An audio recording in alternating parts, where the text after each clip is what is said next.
Pemirsa, pro kontra kembali bergulir seiring rencana Kementerian Agama menjalankan program penceramah bersertifikat.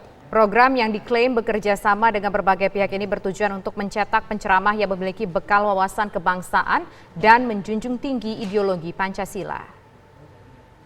Rumah-rumah ibadah di lingkungan institusi pemerintah, pengurusnya harus pegawai pemerintah. Tidak boleh ada masyarakat di situ ikut jadi pengurus di sana. Dengan demikian juga penceramah-penceramahnya diambil juga dari mereka-mereka yang kita yakini bicaranya tidak aneh-aneh. Di lingkungan masjid-masjid di luar masyarakat juga demikian. Apa yang kami lakukan sekarang Kementerian Agama, kami membuat program yang kami namakan penceramah bersertifikat. Akan kami mulai bulan ini.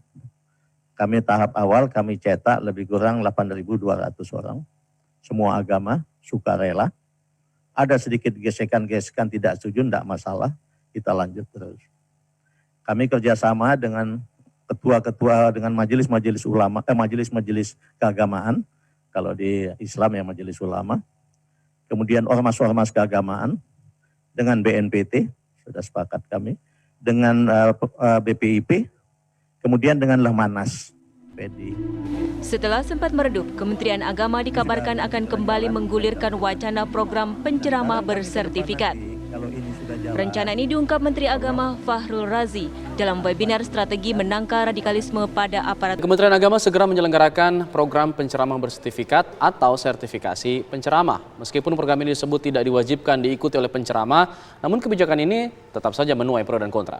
Ya, sudah hadir bersama kami sore ini pemirsa sejumlah narasumber untuk membahasnya. Ada Menteri Agama Bapak Fahrul Razi, kemudian juga ada Wakil Sekjen Dewan Pimpinan MUI Bapak Najamuddin Ramli dan juga penceramah ada Ustadz Dasyat Latif. Assalamualaikum Bapak-Bapak. Waalaikumsalam warahmatullahi wabarakatuh. Ya, pertama kita ingin ke Pak Menteri terlebih dahulu. Pak Menteri, ini sedikit menimbulkan polemik di luar sana, dianggap mendiskreditkan umat muslim ujung-ujungnya lagi. Ada rasa kekhawatiran dan ketakutan dari seorang menteri terhadap sejumlah penceramah. Bagaimana Bapak menjelaskan soal ini Pak Menteri?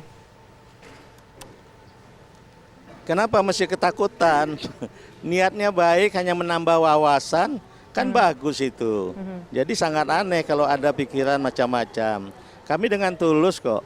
Apalagi yang kami ajak sama-sama dengan kami itu kan antara lain BPIP, BNPT, Lemhanas, kemudian majelis-majelis keagamaan yang ada.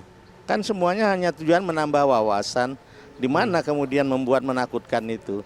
Dan kami tidak membuat kemudian aturan-aturan bahwa yang boleh kemudian berceramah hanya yang punya sertifikat. Tidak akan pernah ada aturan seperti itu. Kami hanya menambah wawasan. Dengan itu maksud kami, semua penceramah punya wawasan yang lebih luas, khususnya terkait dengan wawasan kebangsaan begitu. Mohon maaf lah, tidak ada yang perlu ditakutkan begitu. Oke, Pak Menteri, mungkin kekhawatirannya adalah ketika nanti sertifikatnya sudah disebar begitu, dan sementara untuk ulama yang tidak mempunyai sertifikat, kemudian bisa saja nanti ada ormas lain mungkin yang kemudian membubarkan misalnya ceramah untuk ulama yang tidak bersertifikat. Ini kan bisa saja kemudian menimbulkan radikalisme dalam sisi lain begitu.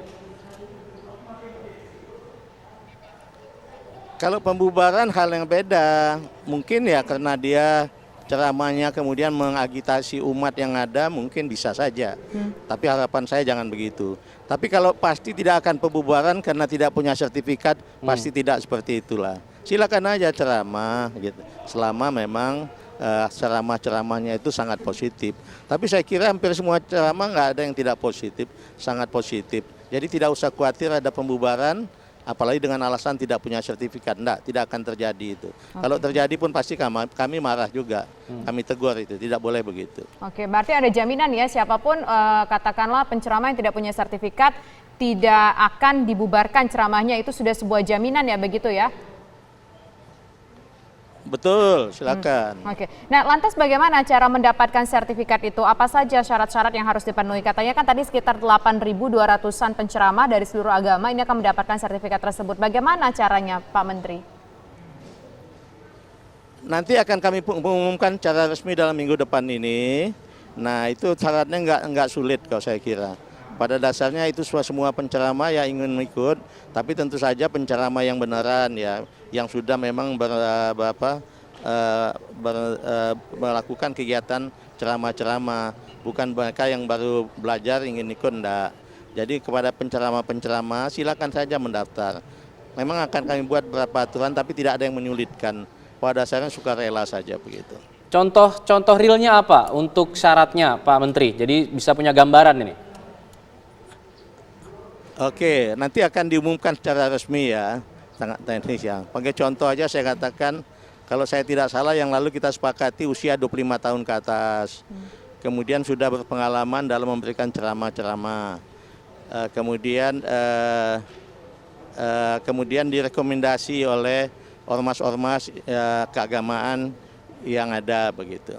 Atau direkomendasi oleh salah satu ormas keagamaan begitu. Saya lupa lainnya ya, tapi nanti diumumkan secara resmi begitu. Pak Menteri, mungkin begini, menjadi pertanyaan juga orang di luar, tapi ini sudah clear bahwa ini tidak akan menghalangi siapapun penceramah untuk berceramah jika tidak punya sertifikat. Lantas sebetulnya apa fungsi dari sertifikat itu sendiri Pak Menteri? Jika memang kalau nggak ada sertifikat pun juga nggak masalah. Tapi nanti dijawab Pak Menteri ya, kita harus iklan dulu.